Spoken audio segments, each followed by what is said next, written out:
Okay. Hey everyone, I asked my friend Erin to speak on a call and answer a few questions for me because she's a licensed and registered dietitian. And one thing that I found that really has changed everything for me is the way that I eat. Before I started my own journey, I really had poor eating habits. And I remember back around 2007 or 2008, my daily routine went a little like this. I would get up last minute, be rushing around, getting my kids ready. And if I had time, I would stop by the donut shop and get my girls breakfast before they went to school. Sometimes I'd grab, a kolache or pig in the blanket and donuts or donut holes. But most of the time I would just get them something. And then I would essentially live off of 2 pots of coffee with lots of creamer. And it would, somewhat stave off my hunger.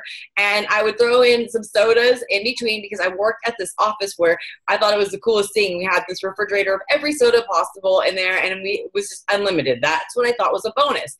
And then the biggest thing was I was the only employee, so most of the time my boss's wife would go get us lunch and I would be treated to lunch. And our lunch usually consisted of a hamburger and fries from our local little hamburger joint or a supersized meal at McDonald's. And then around 1 or 2 after I ate, I would literally crash and want to fall asleep under my desk.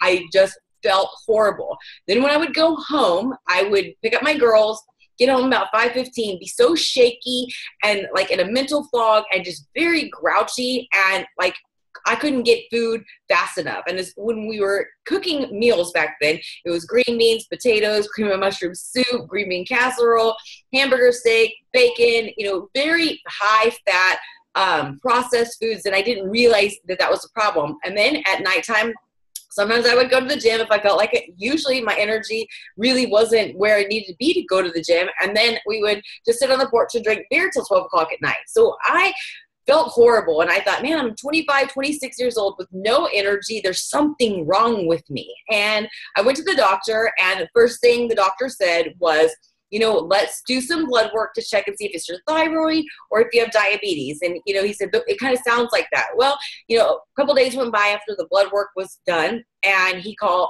and says, your blood work turned out fine. And then that was it. There was no explanation. There was no questioning of what my habits were like, what I was eating. And then I just basically thought well, this is just the way life is going to be. And I'm stuck feeling this way. And I found that in 4.5 years of working in health and fitness and talking to people, most people have similar eating habits and similar lifestyle. And many people in my age group in mid-30s are telling me now that they're on medication because they're diabetic or they're pre-diabetic or they have high blood pressure, high cholesterol. And it was the same thing. They go to the doctor because they turn to them and they're given medication. They're not giving any form to fill out about their diet. There's no counseling there. It's just here, take a pill and check back in 2 months, 3 months. And it seems that if they don't change their lifestyle or their habits, then it keeps worsening, and that these medications really just control the symptoms, but they're not actually helping with these food-related illnesses and disease that are really running rampant, and it's getting to affect younger people every day. So I wanted Erin to kind of share her stance on what she's learned as a registered and licensed dietitian and how maybe she could help people become more educated who are basically where I was at 4.5 years ago. So Erin, if you would just share something, that'd be really great. Okay. Thanks for having me on the call. I am, like Mindy said, I'm a registered dietitian, and I've been a dietitian for about 16 years, and I've worked in the nutrition field, mostly clinical at hospitals, for about 20 years, and I do some outpatient education. So it's all too common, exactly what you're saying, when people come in and they're having poor eating habits, and they don't really understand how food can affect your energy levels. So just a little bit of basics about metabolism. So as we sleep, our body rests. So everything slows down and goes into repair mode when we sleep. So when you wake up, if you get up and you're a person who doesn't eat breakfast, you're kind of burning calories at this low level all day long. If you eat or exercise, you're bumping your metabolism up. So that's why it's a good thing to eat breakfast. We tell people breakfast is the most important part of the day. That way you're burning calories at a higher level. Every time that you eat, you're kind of bumping it back up. So 5 meals, 3 meals and 2 snacks throughout the day is kind of what you want to do. And over the course of the day, it'll kind of drop your glucose levels or your blood sugar levels if you're diabetic will kind of drop through the day, and then you eat and they run up and they come down and they go up. And that's kind of the normal, someone who is non-diabetic, how that works for them. If you're diabetic, a couple of things can be happening. Your pancreas secretes the insulin as you eat any food that contains carbohydrate, which is any starch, bread, pasta, potatoes, rice, fruit, or dairy is all considered foods that contain carbohydrate. So when you eat a food that contains carbohydrate, your pancreas will secrete insulin, and that helps to bring your blood sugar back down. So you are kind of riding this wave throughout the day. If you're diabetic, 2 things can happen. Your pancreas can secrete the insulin, and your cells are like, no, we don't want that, which is why you might take something like metformin because you're insulin resistant. Or your pancreas doesn't make enough insulin, in which case you would take insulin. So the most important thing for patients who are diabetic or non-diabetic, like you mentioned, Mindy, how you crashed at the end of the day, is to keep the intake of foods that contain carbohydrate consistent throughout the day. So you want to eat the same amount of carbohydrate at breakfast, lunch, and dinner, and the same amount at a snack if you do snack. Generally, that you want that to include a food that is a complex carbohydrate. So what that means is a whole grain. So no white pasta, white bread, white rice. You want whole grain rice, quinoa. I said whole grain rice, brown rice, quinoa, a sweet potato. You want a piece of fruit rather than a fruit juice or a canned fruit, something that's a whole food. The fiber in that food will make it digest and break down slower, making you fuller longer, and not having that drop in energy level or that drop in blood glucose level throughout the day. Also, am I talking too fast? Because I get nervous. So, when you eat a food that contains carbohydrate, because carbohydrate is digested very quickly, you want to include a lean protein or a source of fat with that. Protein and fat are digested very slowly. So that'll help your energy levels and your blood glucose levels kind of rise and drop slowly rather than get that quick rush, like you would with a sugary soda or caffeine or candy bar in the afternoon when you're like feeling so dead, and then crash and drop. It'll kind of help you bring your energy level up slowly and then drop down slowly throughout the day. So that's how we generally encourage patients to eat. And generally around, it really depends on your weight, how many grams of carbohydrate per meal, but I would say around 2 servings, which would be about 30 grams of carbohydrate. But that would either be, like a piece of fruit and, a third of a cup of rice or quinoa. So it's not a whole lot. Or if you're having cereal and milk in the morning, it could be your half a cup of oatmeal and your half a cup of milk if you're do dairy. Does that make sense? Yes. So I have a question because obviously we stand behind Beachbody programs. For me, the 21-day fix has been a life changer, and for hundreds of people that I've helped, because it teaches you how to not only know what is the right food, because so many people have a question of like, I don't know what to eat. I want to eat healthy. The commercials on TV, the boxes, that you see and the labels on foods are so confusing. So the 21-day fix has helped me and so many other people understand the proof foods that fall into the category of good carbs, because and they teach people carbs are not the enemy, and also to eat steadily throughout the day so you don't have such highs and lows with your glucose levels. Because for me, I know that I basically didn't eat from 7 o'clock at night all the way until 1 o'clock in the afternoon, and then I eat high carbs. Now I look back, like a simple change in my eating habits would have been made a big difference in my energy levels. But do you feel that the 21-day fix is something that is suitable for somebody to help them keep their metabolism healthy and their glucose levels healthy, whether they're diabetic, pre-diabetic, or non-diabetic? Absolutely. In fact, that's really why I became a Beachbody coach in addition to being a registered dietitian, because when the 21-day fix came out, And I actually started following and looking at that meal plan. It was exactly what we were teaching patients in the hospital, exactly. And they were paying, frankly, $100, $140 an hour to come talk to me every month and they'd only get that once a month visit, So I thought I can help people and be in contact with them every day. And it's the same meal plan and they're going to get better results. So absolutely. I'm 100% behind it. The difference is that with the yellow containers, they call that carbs. So the purple containers are also, you have to think, are carbohydrate too with the fruit. So it's just a terminology difference. If anybody does go talk to a dietitian about a diabetic diet, they might say, oh, they're allowed more carbs in the day. And the 21-day fix only calls the yellow containers carbs, but it's really the same thing because you're getting those 3 or 4 purple containers a day as well. So, as far as, meal planning goes, whenever you, because I always tell people, whenever you're getting a Beachbody Challenge pack, I feel that you're getting a home gym, you're getting a personal trainer, and a dietitian or nutritionist at your fingertips, plus, 30 days of, a replacement for a meal if you use Shakeology as a meal replacement, or a replacement for your multivitamin that's actually definitely used correctly, and it's, what is the word?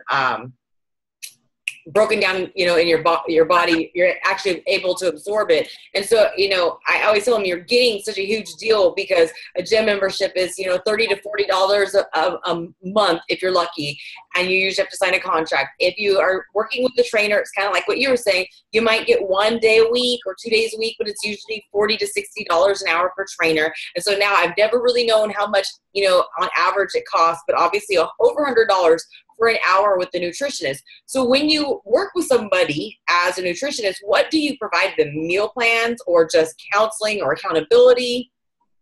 During that first visit, if somebody were to come see me as an outpatient in in a clinic setting, and sometimes insurance does cover it. So that would be like the cash pay price that I told you. I would get their height and their weight, which they do with Beachbody. We would use a formula called the Harris-Benedict formula to calculate their energy needs. We would subtract a certain amount if they wanted to lose weight or add if they wanted to gain weight. We would look at their lab values to kind of tailor things a little more specifically than, say, in a Beachbody program. But that would only be if they had a lot of other problems. I mean, most people, if they were just coming to me for weight loss, I wouldn't even look at their labs. And then we provide them with a meal plan. So, for either like 1,500 calories, 2,000 calories or whatever. And it's usually just a basic meal plan with the exchanges, kind of similar to what color portions you would get with the 21-day fix. And then we would give them a 5-day or a 1-week meal plan, which I know is a lot of us coaches will post that in our groups, our own meal plan of what we're eating for the week with recipes. So it's kind of along the same lines. And then as far as accountability goes, I give them a food journal to write down everything that they eat or drink or whatever exercise that they do. But then they don't come back to me for a whole nother month. So I have no contact with them for an entire month. And a lot of times, that first month is really when, if you're either going to have to be self-motivated and do it or you're not. So I think having the challenge groups and the team, to support you along the way or answer any questions along the way is super helpful, because in the outpatient setting, if they have questions, of course they can call me, but we're not like right there, on Facebook or via Messenger to answer any questions they have. I think that's what I love about what we do is that, I know that I even approach trainers about the business opportunity because, trainers work so hard with the people that that have hired them. And then what goes on outside of that hour a week or 2 hours a week, they're not able to send something with them to make sure that the hard work that they put in for that hour or two is going to continue on. And I love that we have those tools. So kind of the last couple questions I have for you are that I deal with people all the time that, and it's society drills this in our head. And I'll never forget when I got the flu back in 2008 for the first time. I lost over 5 pounds and somebody's like, oh my God, you're so skinny. And I said, yeah, I had the flu. I wish I could, that would happen more often, because that was my mindset, that basically I wasn't eating, I was super sick, and that's how I thought to lose weight. So there's a lot of people who tell me all the time, I'm not eating, I don't eat a lot, so why am I gaining so much weight? Or I get them started on the 21-day fix and they are afraid. They're like, this is way too much food.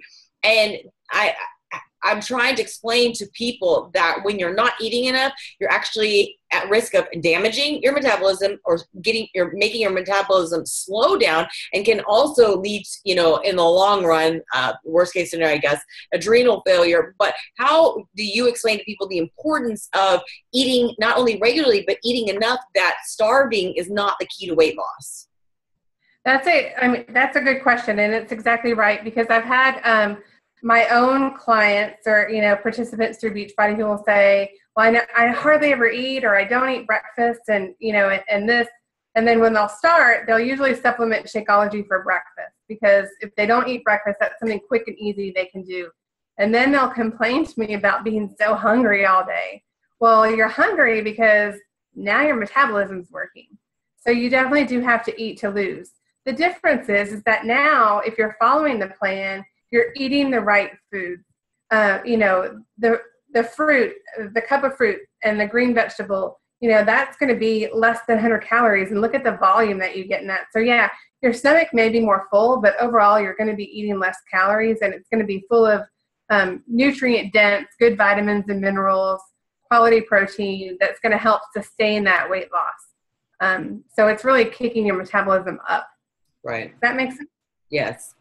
So I tell everybody all the time is that, food and exercise are going to increase your metabolism. And I tell people in the beginning, just do your best to get as close as you can to your amount of containers.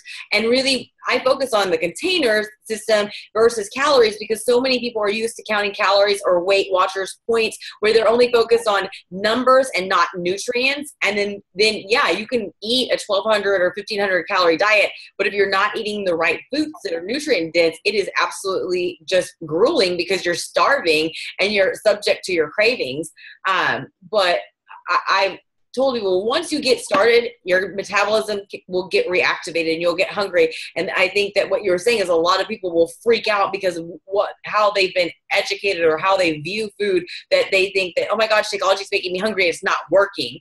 When in fact, actually it is working to get your metabolism. And really, would you agree with the statement that I say that food is fuel? And exactly. Yes. And, and the way that they were eating before, and I say, that is a blanket statement, because I'm guilty of it too. We might have run through, Whataburger and even if we grabbed a junior hamburger and French fries, that's 800 calories. That's more than half of what, I might need in a day. So, if you're eating those nutrient dense veggies and fruits and the protein and all in the package, in the program rather, you're eating a lot less, but you're eating a lot less calories, but more volume. So that's why you feel full and like it's so much food, but it's really the perfect thing for you.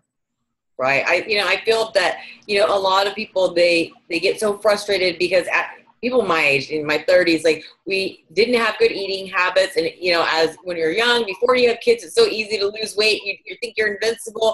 And then, life sets in, you're not as active. You may stop playing sports. Your body changes when you have a baby. Your metabolism slows down because of years of abuse. But I will say that, without, several decades, but I was able to change my metabolism and get it reactivated. And I've had a hard time with a lot of people who've struggled with their weight, but I have proof that there's people who say that, over and over and over again, I don't want to eat that. I'm terrified of gaining weight, and I'm not hungry in the morning. It makes me nauseous. But once I've gotten these people to try trusting the process and try doing what I say, they actually, within a month or two are like, oh my God, I'm waking up starving. And then that is a good thing. And I really want to spread the message to people that being hungry is not a bad thing.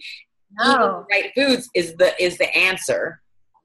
Well, and I think as Americans, most of us don't really know what hunger feels like. So it's, we eat when we're happy, we eat when we're sad, we eat because it's dinner time. And so when we finally have that active metabolism and we wake up starving, like because we're truly hungry, it's a new thing that you're not used to knowing how to deal with. And I'm glad that you brought up the point, because it does take time. I have a lot of people who are like, oh, it's not going to work, or I can't do it, or I'm still tired after 2 weeks. I mean, it's going to take you a good 3 weeks to a month before you start seeing some changes. So I try to tell people to focus on, either getting into the routine of exercise or really focus on their nutrition, because for a lot of people, it's hard to do both at the same time. So, do the exercise when you feel like it, really focus on that nutrition, get into that habit. And then the next round of the 21-day fix, then we'll really focus on making sure that you hit every 21 days.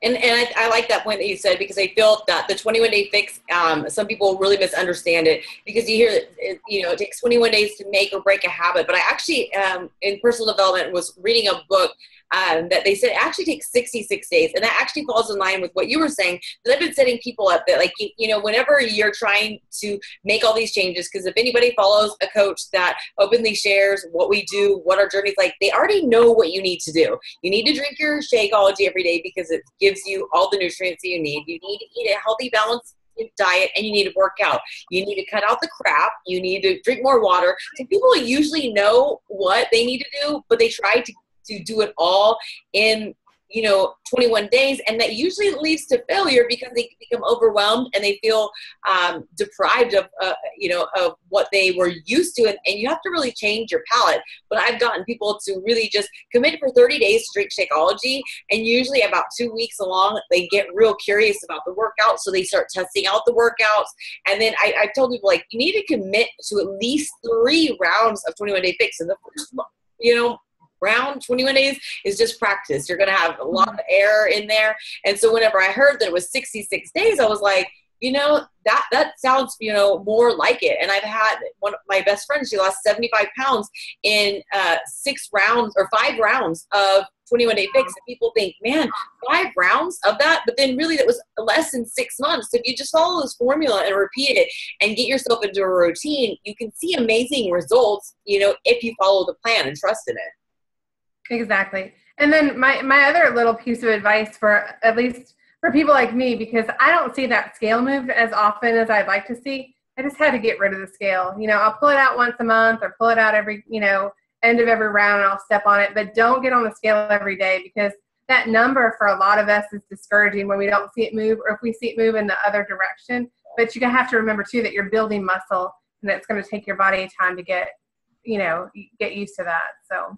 And yeah, I really encourage people to do measurements. And for me, I've switched to getting my body fat tested, because actually, as I've been steadily working out consistently for over 9 months, I've packed on a lot of muscle, and I weigh 143 pounds, but my body fat dropped 7%, and I gained weight, which, my friend who's a trainer who does all my body fat testing, he was like, that's good, because your weight went up, but your body fat went down, so you're burning fat, and your weight is not something to be scared of. And right. So that's, not everybody has the ability or wants to go get their body fat tested, but the measurements are so much more important versus right. the weight. And, really, you want to change the composition of your body more than just weight, because I've seen people lose 50 pounds by just cutting their diet, doing lots of cardio, and they're not building any muscle. And a lot of times too, have you seen this where people cut carbs out and their body starts basically breaking down their muscle and they lose weight that is not right? Yes. Yeah.